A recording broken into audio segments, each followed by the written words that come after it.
Salam alaikum wa rahmatullah wa barakatuh mes chers frères et sœurs, dans cette nouvelle vidéo je vais expliquer de manière simple la découverte de la mécanique quantique comme traitée dans mon livre Les arcanes du savoir universel et de la discussion.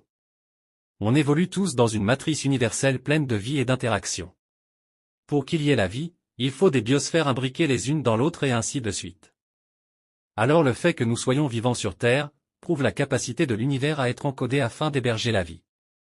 Tous ces sujets sont traités dans mes deux livres au titre Les arcanes du savoir universel et de la discussion et les commentaires du même livre. Commençons.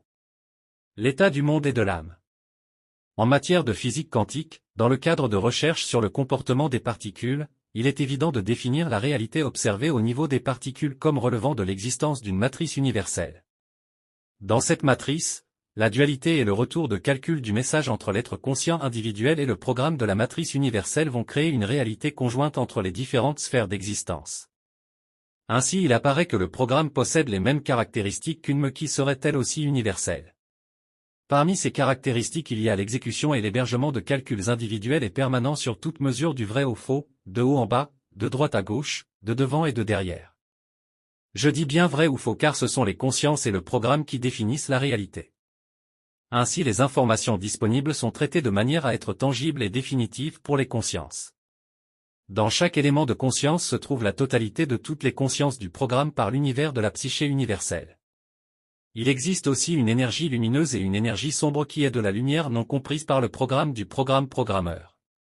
Ces énergies sont séquencées par le programme grâce à un double effet électromagnétique qui est attraction-répulsion sur toute mesure temporelle.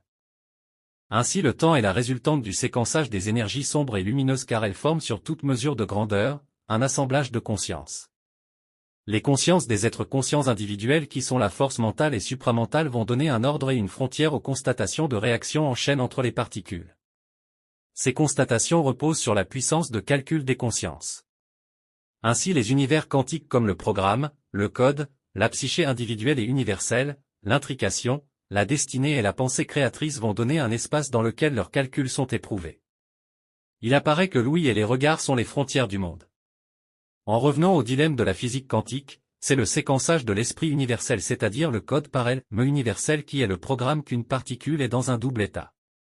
Le calcul du programme la définit comme une onde et pour le code c'est une fraction d'énergie, c'est-à-dire une individualité d'existence qui est englobée et qui englobe aussi d'autres fractions d'énergie.